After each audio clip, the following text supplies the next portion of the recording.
I always liked hiking. You know, getting out of the city and into the mountains.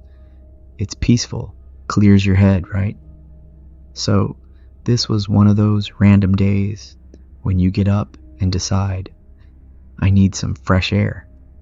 It wasn't planned or anything, just me, a backpack, and a trail I'd never been on before. I drove out to this park near the city. It wasn't one of those popular ones with a million people snapping pictures.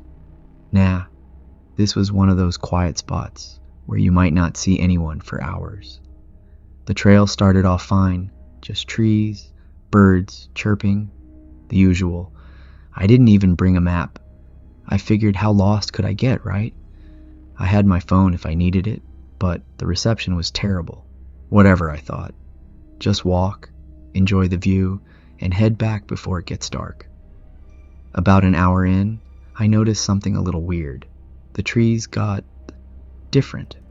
Like, the further I walked, the quieter it got. No birds, no wind, just my footsteps crunching on the dirt.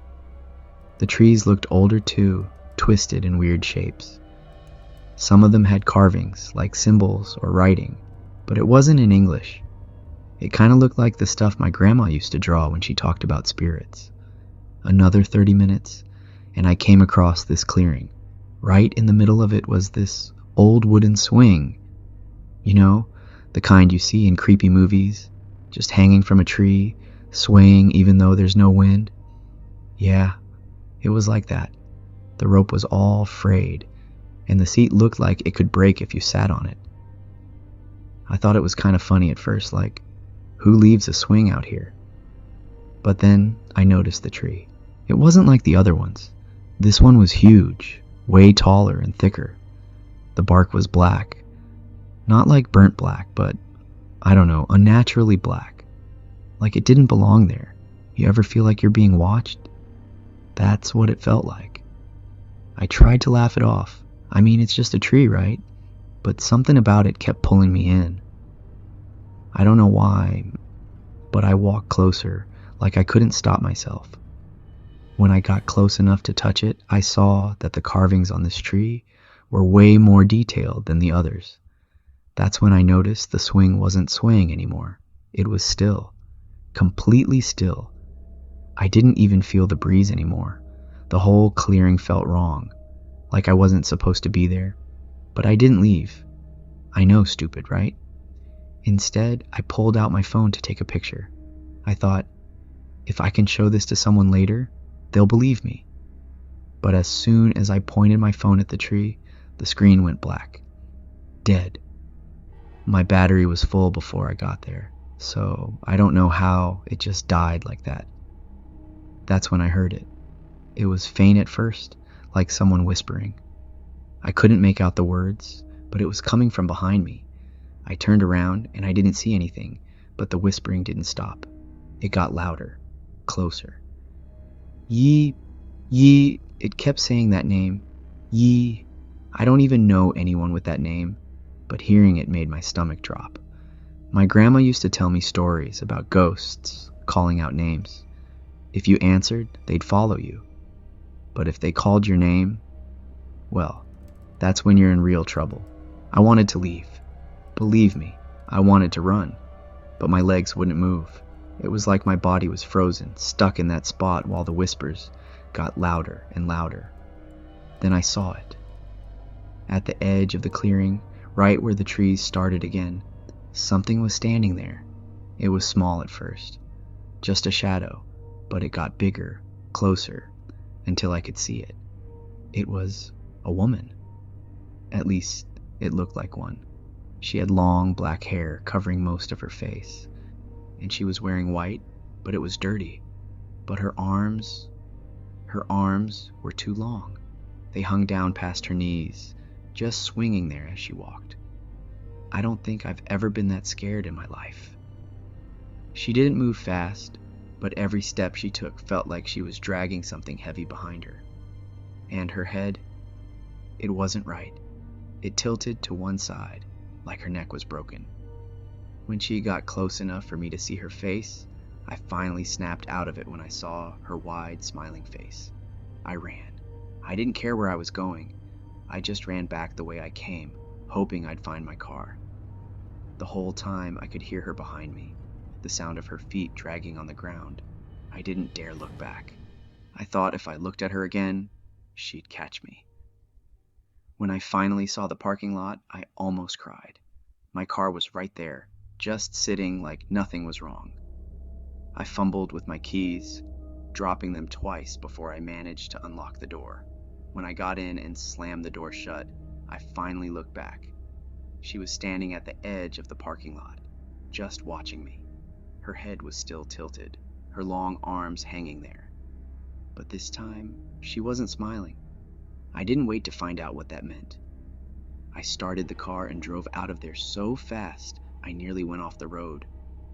That was months ago, and I haven't gone hiking since. Sometimes, late at night, I think I hear her voice in my head, whispering that name. Yi. I don't know who or what she was, but I know she's still out there. Story 2. One night, I decided to go for a late hike. I don't know why. Maybe I just wanted to be alone with my thoughts. Or maybe I wasn't thinking at all. Either way, I grabbed my flashlight, threw on some old sneakers, and headed out. The trailhead was as empty as I expected. Who hikes at night anyway? The first part of the trail was fine. I knew it like the back of my hand. The dirt path twisted through some low bushes, and the moonlight made it easy to see without the flashlight. But after a while, the bushes started getting taller. I remember thinking how strange it was. I'd never noticed them being so tall before. They were practically trees now, leaning over the trail, like they were trying to block out the sky. About a mile in, I reached the first fork. I always take the right path. It loops back around to the entrance. But something made me stop this time. I don't know what it was. Maybe it was the way the air felt colder, or maybe it was the faint sound of something. It wasn't wind, and it wasn't animals either. It was like a faint humming or chanting. I shook my head and laughed it off. You're just hearing things, I told myself. But instead of going right, I went left. The left path was steeper. It climbed up the side of a hill and the bushes got even thicker. I had to use my flashlight now because the moonlight wasn't cutting it anymore. Every few steps, I'd stop and shine the light behind me. I don't know why. I didn't see anything, but I kept feeling that I wasn't alone. Then I heard it. It was a whisper, clear as day, right in my ear. It was in Hmong, which threw me off because I hadn't spoken the language in years. Do you think he'll come back? The voice said. I whipped around, shining my flashlight in every direction. Nothing, just bushes and trees. Hello? I called out, my voice shaking. Who's there? Silence. I laughed nervously, trying to play it off. All right, real funny, I said, even though I knew no one was there. But my heart was pounding now. I kept walking, faster this time. The humming I heard earlier was louder now, but it wasn't just humming anymore. It was singing. A woman's voice, soft and sad. I couldn't make out the words, but it made me shiver. Then I saw it. Ahead of me, just off the trail, there was a figure. A woman. She was sitting on the ground, her back to me. Her long black hair hung down her back. She was wearing a black dress with blue trim and some red sashes on her waist. Hey, I said, my voice barely above a whisper. I don't even know why I said anything. She didn't move. I took a step closer, shining my flashlight at her. Are you okay? Still nothing. Then she stood up, slowly. She turned to face me, and that's when I saw her face.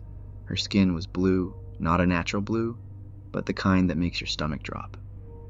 Pieces of it were falling off her cheeks, revealing raw, decaying flesh underneath. And her eyes, they were massive, way too big for her face. They looked like they were about to pop out of her skull, bulging and shiny, like they could see right through me. I froze. I couldn't move, couldn't breathe. She took a step toward me, and that's when I ran. I don't even remember which way I went. I just ran, crashing through the bushes, tripping over roots, not caring if I was still on the trail. The humming turned into laughter, low laughter that seemed to come from everywhere. I tripped and fell hard, scraping my hands and knees. My flashlight rolled away, but I didn't care. I scrambled to my feet, ready to keep running, but then I saw her again.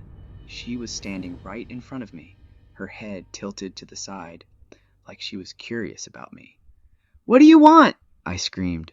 Her smile widened, and she whispered something, but in my state, I couldn't hear it well. The next thing I knew, I was back at my car. Don't ask me how. I don't remember running there. My heart was racing, and my clothes were covered in dirt and scratches. I jumped in, locked the doors, and peeled out of there like my life depended on it. I didn't sleep that night, or the next night. Every time I closed my eyes, I saw her face. That smile, those eyes. I haven't been back to that trail since. Actually, I haven't been hiking at all. I don't know what I saw that night, and I don't want to know. All I know is that I'll never set foot on that trail again.